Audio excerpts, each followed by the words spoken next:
지난주 중에 한 인터넷 머리 기사를 보니까 이런 제목의 기사가 있었습니다. 미국의 젊은 그런 사람인데요. 젊은 남자였는데 어린 아이 3명을 자녀로 두고 있었습니다. 그런데 코로나19 바이러스에 걸려서 임종을 맞이하게 될 때 그가 마지막 남기는 유언이 머리 기사로 떴는데요. 어떤 머리 기사였는가 하면 이럴 줄 알았으면 백신 맞을 걸 이라는 기사였습니다. 지금 미국 같은 경우에는 백신을 맞지 않는 그런 사람들이 많잖아요. 약 10만 명이 어제 같은 경우에도 코로나19 바이러스에 감염이 됐다라는 기사를 보았습니다. 각자 맞고 안 맞고는요 자유입니다. 그런데 결국 그 사람은 자기 어린 자녀 3명을 두고 이제 이 땅에서의 삶을 마쳤는데 마지막 순간 그가 했던 말은 이럴 줄 알았으면 백신 맞을 걸 이라는 말이었습니다.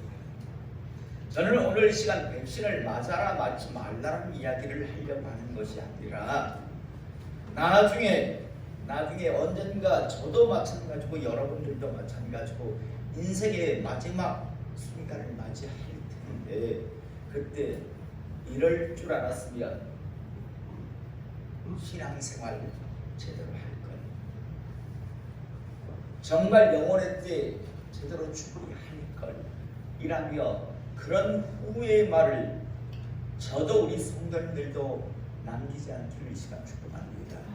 다른 후회는 다 해도요 이 후회만큼 제가 지금 말씀드린 바로 이 후회 제대로 신앙생활할 걸, 제대로 영혼의 때 준비할 걸, 이 후회만큼은 하지 않는 모든 하나님의 사람 될 수 있기를 이 시간 축복합니다.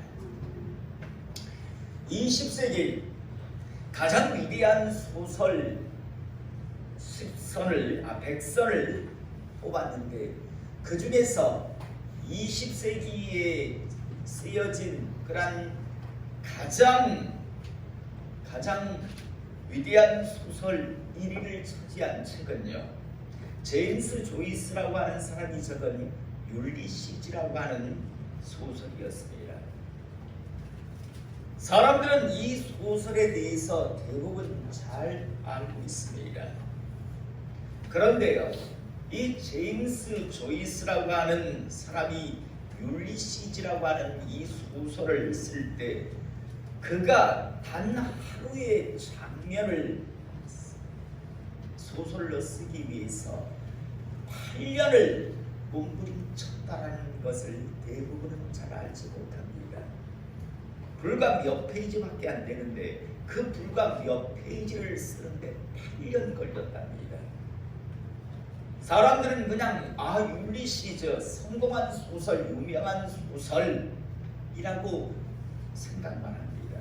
그런데 이 제임스 조이스라고 하는 사람이 얼마나 몸부림쳤는가, 그 소설을 쓰기 위해서 몸부림쳤는가에 대해서 오랜 시간 고뇌의 시간을 보냈는가에 대해서는 잘 알지를 못합니다. 또 소설로도 영화로도 만들어져 전 세계 사람들이 모두 잘 알고 있는 그런 마가렛 미첼이라고 하는 사람이 쓴 소설이 있는데 그 소설의 이름은 바람과 함께 사라지다라는 그런 소설입니다. 사람들은 이 바람과 함께 사라지다라는 그런 소설 영화를 떠올릴 때마다 야 그거 참 재미있었어, 아마 돈 많이 벌었을 거야, 성공했어, 이것만 생각합니다. 그런데 마가렛 미첼이라고 하는 사람이 이 소설 바람과 함께 사라지다라고 하는 소설을 쓰기 위해서 준비 기간만요 20년이 걸렸다고 합니다. 사람들은 그냥 겉으로 드러난 그런 성공한 것만 다들 생각하는데요.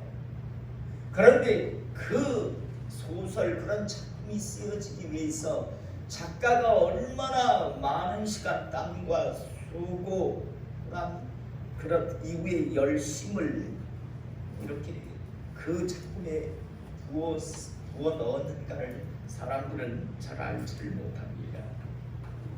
여러분, 명작은 어느 날 갑자기 나오는 것이 아닙니다. 명작은 오랜 시간 작가의 고뇌와 연구, 수고, 땀이 그 책 속에 함께 담겨져 있는 게 바로 명작입니다. 이 시대 전 세계 여러 국가에서요, 기금 마련의 목적으로 공식적으로 운영을 하고 있는 그런 것이 하나 있는데, 그것은요, 로또라고 하는 복권 사업입니다. 여러분, 로또라고 하는 이 복권 사업은 전 세계에서 많이들 도입을 해서 공식적으로 운영을 하고 있는 사업인데요. 우리나라도 2002년에 이 로또라고 하는 사업이 공식적으로 시작이 되었습니다. 여러분들은 로또라는 그런 말을 들을 때 어떤 말이 가장 먼저 떠오르십니까? 로또하면 대부분의 사람들이 떠올리는 말은 무엇인가 하면 한방의 인생 역전이라는 그런 말입니다. 한 번만 로또에 당첨만 되면 한순간에 자신의 삶을 완전히 바꿀 수 있다는 이유로요. 지금도 여러분, 토요일날 같은 경우에 로또 복권집을 가보면요, 앞을 지나다 보면 사람들이 막 줄을 서 있는 것을 보게 됩니다. 특히 한 7시에서 8시 사이에는요, 사람들이 어마어마하게 많습니다. 왜냐하면 걸리기만 걸리면 완전히 인생 대박이다. 저도 예전에 로또 복권을 산 적이 있습니다. 예전 2002년이 시작되었을 때 그때 막 몇천억이 막 이렇게 막 쌓인 적이 있었어요. 그래서 한 방에 걸리면 이거는 그냥 완전 교회도 짓고 이건 뭐 완전히 그거 된다 싶어서 한번 어설프게 사봤습니다. 얼마나 설레었던지요. 왠지 압니까? 6개의 번호를 맞춰야 되는데 제가 4개를 맞췄었습니다. 이게 얼마 정도 받을 수 있을까? 되게 두근두근 했었습니다. 얼마 받았게요? 그때 제 기억으로 한 4만 원 받았어요. 워낙 많이 사니까 걸린 사람들도 그렇게 많더라고요. 그래서 6자리가 예를 들어 뭐 수천억인데 이거 4자리 4개 맞췄으면 이거 최소한 뭐 몇백 몇천까지는 하면 되겠는가라고는 상상을 했는데 보니까 몇만 원이더라고요. 몇만 원. 그 왜 그런가 봤더니 많이 산 만큼 걸린 사람도 많은 거예요. 그러니까 그걸 분배하다 보니까 그때 한 4만 원 정도, 4만 원인가 5만 원, 하여튼 5만 원 이내의 돈을 받았어요. 그걸 어떻게 했을까요? 김선재 집사님은 어떻게 하실 것 같습니까? 역시 멋집니다. 한자임 집사님은 또 이쪽에서 이렇게 말하는 느끼죠.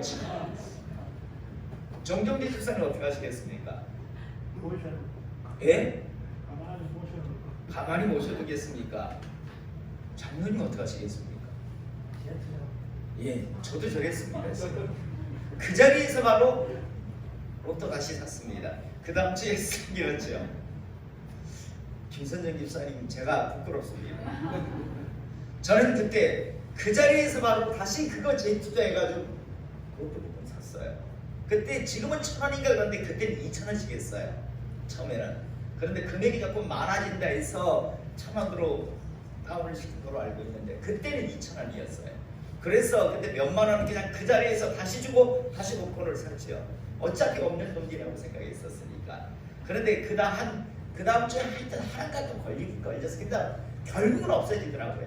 결국은 없어졌는데 여러분 로또 복권을 사고 있을 때 한 주간 마음속에 걸리기만 걸려라. 야 이걸 어떻게 쓰지? 상상의 나래를 막 펼치잖아요. 그래서 많은 사람들이 뭐 꿈을 사는 거다라고 그렇게 유혹을 하던데요. 자 어쨌든요. 로또 하면 한방의 인생 역전이라는 그런 생각을 많이들 하게 됩니다. 아마 이 시대만큼 이렇게 한방의 인생 역전이라는 것을 꿈꾸는 시대도 아마 없었을 겁니다. 왜냐하면 예전에는요 신분의 차이, 계급의 차이가 완연하게 정해져 있었기 때문에 한방의 인생 역전이라는 것이 힘들었습니다.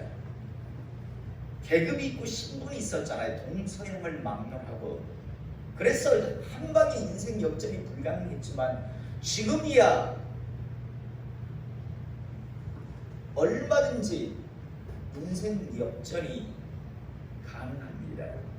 그러다 보니까 많은 사람들이 이제는요 한방의 인생 역전이라고 하는 것을 꿈꾸게 되는데 안타까운 건요 이 한방에라는 이 생각이 이 시대 하나님의 사람으로 부름을 받은 하나님의 사람들의 신앙생활 속에도 많은 영향을 끼친다는 겁니다. 다시 말해서 신앙생활을요 함에 있어서 한방에라는 그런 신앙생활을 많은 사람들이 추구를 합니다. 하나님 앞에서의 헌신도 한방에, 믿음도 한방에, 축복도 심지어 구원도 한방에 끝내겠다라고 하는 그런 생각들을 많이들 가지고 있습니다. 왜 하나님의 말씀을 뻔히 아시면서 하나님 말씀대로 하시지 않으십니까? 라고 하면 당당하게 이야기합니다. 지금은 바빠서, 지금은 여러 이유를 냅니다. 그런데 두고 보십시오 목사님, 제가 한방에 끝낼 겁니다. 한방에 멋지게 제가 한번 보여드릴 겁니다 라고 하는 사람들이 참 많습니다. 그런데 여러분 그 사람에게 그 한방이라는 말은 절대 이루어지지 않습니다. 가능하는데요.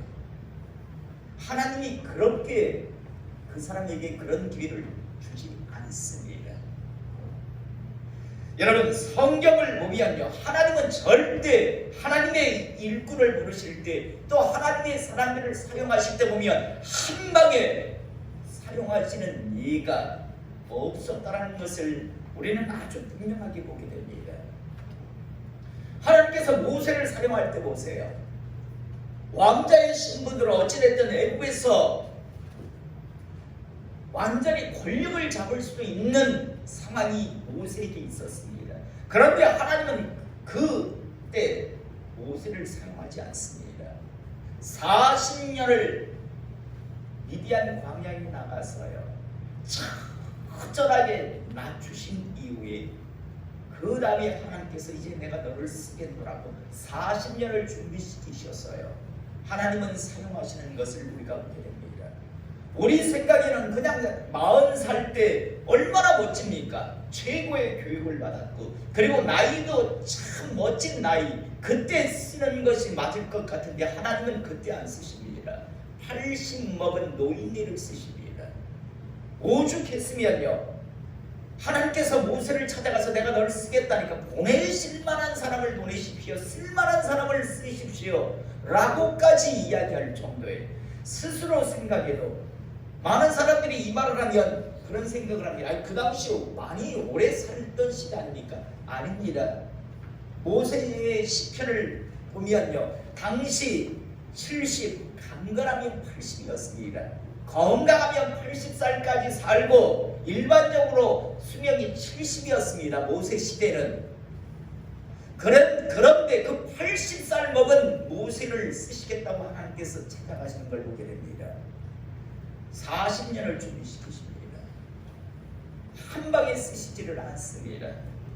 또 야곱 같은 경우에도요 하란 땅에 약 20년을 갔다 오게 합니다. 그리고 와도 바로 안 쓰십니다. 계속 준비시키시는 것을 우리가 보게 되고 출애굽의 이스라엘 백성들 우리가 잘 알다시피 40년을 준비시키십니다. 더 나아가 다윗 같은 경우에도 사무엘 선지자를 통해서 기름 부으심을 받았지만요, 바로 왕으로 쓰시지 않고 끊임없이 사울 왕에게 쫓겨다니는 그런 도망자의 그런 삶을 살게 하십니다. 나중에 유다 지파의 왕이 되게 하시는데 그 다음에 바로 이스라엘 전체의 왕이 되게 하시는 것이 아니라 또다시 7년을 기다리게 하십니다. 유다 지파의 왕으로 33살에 등극을 하지만요, 그러나 이스라엘 전체의 왕이 될 때는 40살입니다. 약 7년의 시간을 준비시키시는 것을 우리가 보게 되고요. 또 우리가 잘 아는 바울 같은 경우에도 다메섹 도성에서 주님 만났고 즉시로 예수를 그리스도라고 전하지만 바로 세상을 향해서 나가서 쓰시지 않고 아라비아 광야에서 3년 동안요 준비시키시는 것을 우리가 보게 됩니다. 여러분, 성경을 보면요, 하나님은 그냥 내가 너 불렀다 이제 나가서 내 일을 하라라고 하시는 것이 아니라 부르신 이후에 쓰시든 축복하시든 항상 그 축복을 하나님께서 사용하실 수 있는 일꾼으로 준비시키시고 교육시키시고 훈련시키셔서 준비된 만큼 쓰시고 사용하시고 축복하시는 것을 우리는 보게 됩니다. 저는 다시 한번 우리 성도님들 중에서 혹시 제가 지금은 이라고 생각하면서 한 방에 제가 한번 보여드리겠습니다라고 하는 그런 어리석은 생각을 하고 계시다면 이제 그 생각을 내려놓으시기를 이 시간 축복합니다. 하나님은 어떤 일꾼도 한 방에 그렇게 쓰시지 않습니다. 다만 하나님은 오히려 이렇게 말씀하시죠. 내가 작은 일에 충성하는 자에게 큰 것을 맡기더라고요. 작은 일에 충성 못하는 자에게 무슨 큰 것을 맡기겠습니까? 다시 한번 하나하나 작은 일에서부터 하나님 말씀의 순종함을 통해서 더 큰 하나님의 축복도 은혜도 구원도 받아 누리시는 하나님의 사람 될 수 있기를 이 시간 다시 한번 축복을 합니다. 오늘 우리가 읽은 17장 창세기 17장 1절의 말씀 제가 다시 한번 읽어보면 아브라함이 99세 때 아브라함의 나이가 99살입니다. 99세 때 여호와께서 아브라함에게 나타나서 그에게 이르시되 나는 전능한 하나님이라 너는 내 앞에서 행하여 완전하라 라고 말씀합니다. 여러분, 이 말씀을 다르게 해석하겠습니다. 나는 전능한 하나님이다. 아브라함아, 믿으려면 똑바로 믿어라, 이 말씀입니다. 아브라함아, 너 믿으려면 똑바로 믿어. 나 전능자야. 나 여호와는, 나 하나님은 전능한 하나님이란 말이야. 믿으려면 똑바로 믿어. 지금 이 말씀을 하고 계시는 겁니다. 여러분, 이 말씀이 지금 99세의 아브라함에게 주어지는데 여러분 18장 마지막 절에 보면 86세에 이스마엘을 낳았다는 말씀이 나옵니다. 여러분, 13년의 침묵을 깨시고 지금 하나님께서 아브라함에게 먼저 하시는 말씀이 이 말씀이었습니다. 믿으려면 똑바로 믿어라. 어설프게 그렇게 믿지 말고 똑바로 믿으라는 지금 말씀을 하고 계시는 겁니다. 왜 그렇습니까? 하나님께서는 아브라함에게 분명히 약속하셨습니다. 내가 너를 축복할 것이며 하늘의 별과 같이 바다의 모래같이 너의 자손을 만들겠다. 하나님의 그 말씀에 신실함을 믿고 그는 아브라함은 기다려 있었습니다. 그런데 16장 1, 2절의 말씀을 보면 이렇게 말씀이 나옵니다. 제가 읽어드릴 테니까 굳이 성경 보지 마세요. 아브라함의 아내 사레는 출산하지 못하였고 그에게 한 여종이 있으니 애굽 사람이요 이름은 하갈이라. 사레가 아브라함에게 이르되 여호와께서 내 출산을 허락하지 아니하셨으니 원하건대 내 여종에게 들어가라. 내가 혹 그로 말미암아 자녀를 얻을까 하노라 하매 아브라함이 사레의 말을 들으니라. 아브라함이 누구의 말을 들었다고요? 사라의 말을. 하나님께서 말씀하셨거든요. 내가 이제 너와 사라 사이에서 이제 하늘의 별과 같이 바다의 모래와 같은 그런 자손을 만들고 내가 이제 쓰겠다라고 축복하겠다고 말씀하는데, 그런데 그의 아내가 뭐라고 이야기합니까? 늙었습니다. 나도. 당신도 늙었지만 나도 애 더 이상 못 나니까 우리 이렇게 되는 게 아니라 하나님이 무슨 하나님이 암만 그래서 그렇게 말이 안 되는 거 아닙니까? 그러니까 우리가 생각해 봅시다. 지혜롭게 한번 우리가 생각해 봅시다. 내 여종 애굽 여인 하갈이 있습니다. 내가 당신의 침상에 넣어줄 테니까 그를 통해서 우리 아이 가집시다 라고 이야기합니다. 그럴 때 아브라함이 하나님의 그 신실하심을 믿고요, 기다리면 얼마나 좋았을까요? 그런데 기다리지를 못하고요, 아내의 말을 듣습니다. 그래서 하갈을 취해서 이스마엘을 놓습니다. 여러분, 하나님이 그 장면을 모르셨을까요? 하나님께서 침묵하십니다. 아브라함을 만나주지 않습니다. 그게 13년의 시간이 흐른 겁니다. 86세에 이스마엘을 낳았습니다. 아브라함이. 하나님께서 나타나시지 않습니다. 어떤 만남도 가져주지 않습니다. 그리고 99세에 하나님께서 나타나셔서 가장 먼저 하신 말씀이, 나 전능한 하나님이야. 난 뭐든지 할 수 있는 신이다. 너 내 앞에서 좀 똑바로 해라 라고 지금 말씀을 하고 계시는 겁니다. 저는 오늘 시간 이곳에서 예배드리는 우리 모든 하나님의 사람들이에요. 저를 포함해서 마찬가지입니다. 신앙생활 할 것 같으면 제대로 하시기를 이 시간 축복합니다. 어설프게 하면요, 스스로 아픔을, 고통을요 자초하는 겁니다. 여러분, 이 이스마엘 때문에요 얼마나 집안이 나중에 그 이후에 보면 불안합니까? 여자들끼리 하갈과 사례가 서로 멸시하고 핍박하는 그런 가정이 됩니다. 결국 자식들도 나중에 이것 때문에요 얼마나 많은요, 이스마엘이 나중에 이삭을 갖다가 학대하잖아요.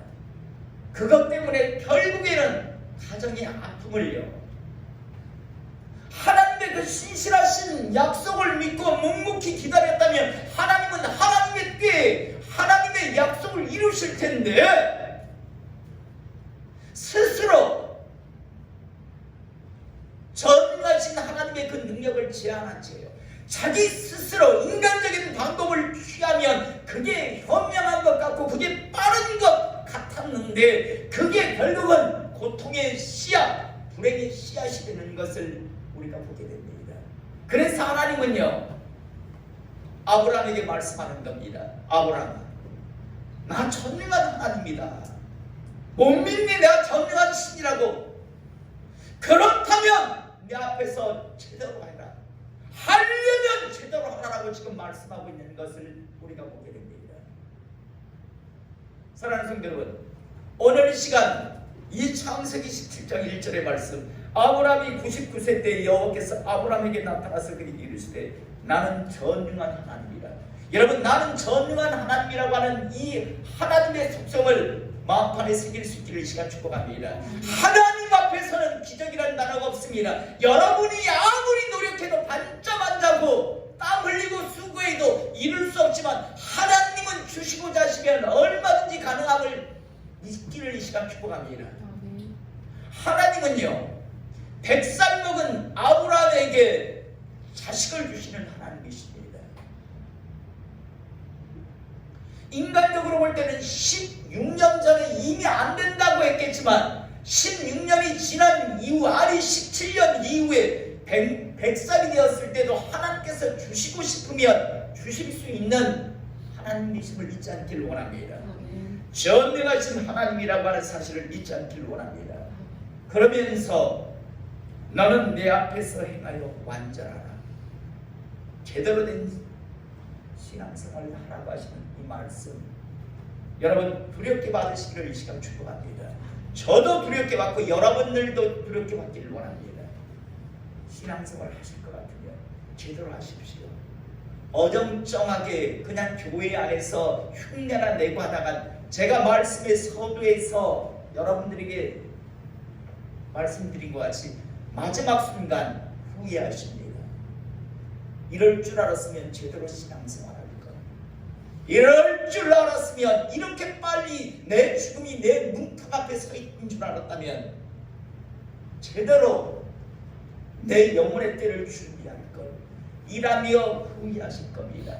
죄송하지만 그때는 늦습니다. 그때는 동안의 후회를 하며 떠나가게 됩니다. 여러분, 이 땅에 태어난 사람은 두 종류가 있습니다. 태어난 자체는 축복이 될 수 있지만요, 기회겠죠. 어떤 사람은요, 이 땅에 태어난 것이 정말 복의 복이 될 수 있습니다. 왜? 이 땅에 태어났기 때문에 다음 영혼의 세계를 갈 수 있으니까요. 그런데 그 세계가 영원한 하나님의 나라가 되기 때문에 이 땅에 태어났다는 자체가 어마어마한 복이 될 수 있습니다. 그런데 어떤 사람에게는요, 차라리 이 땅에 태어나지 아니하였으면 더 좋을 뻔한 그런 인생, 그런 사람이 될 수 있습니다. 왜냐하면 영혼의 세계에 지옥으로 가기 때문에. 차라리 태어나지 아니하였다면 지옥도 안 갈 텐데 태어났기 때문에, 기회를 얻었기 때문에 어쩔 수 없이 천국에 가니까 지옥에 가는데, 가룟 유다를 향해서 주님께서 그렇게 표현하셨잖아요. 넌 차라리 태어나지 아니하였으면 좋을 뻔한 인생이었다고요. 태어나지 않았다면 지옥도 안 갔겠죠. 그런데 태어났기 때문에 지옥에 갑니다. 그래서 넌 차라리 태어나지 않았으면 좋을 뻔한 인생이다라고 말씀합니다. 사랑하는 성도 여러분, 우리 모두가 이 땅에 태어난 것이 복이 될 수 있기를 이 시간 축복합니다. 다시 말해서 천국에서 다 만날 수 있기를 원합니다. 단 한 사람도, 한 영혼도 차라리 태어나지 아니하였으면 좋을 뻔한 그런 영혼, 지옥 불구덩이에서 이미 오래전에 가 있는 강유다를 보면서요, 함께 영원히 그 지옥 불구덩이에서 있는 그런 분 없기를 이 시간 축복합니다. 말씀 정리하겠습니다. 신실하신 하나님의 말씀을 믿고 한 걸음 한 걸음 묵묵하게 발걸음을 내어드리며 하나님 말씀에 순종하며 달려가는 하나님의 사람 될 수 있기를 이 시간 축복합니다. 단 한 사람도 망상에 악한 것에 붙들려서 제가 한 방에 한번 보여드리겠습니다, 그럴 일 없다니까요. 그 한 방에라는 그 잘못된 망상, 그 잘못된 하나님은 전혀 인정하지 않는 그 생각에 붙들려서요, 허망한 종교 녹음에 빠져있다. 마지막 죽는 순간 이럴 줄 알았으면 그때 제대로 할 거리라고 하는 그런 후회를 남기지 않는 하나님의 사람 될 수 있기를 이 시간 축복합니다. 기도하겠습니다.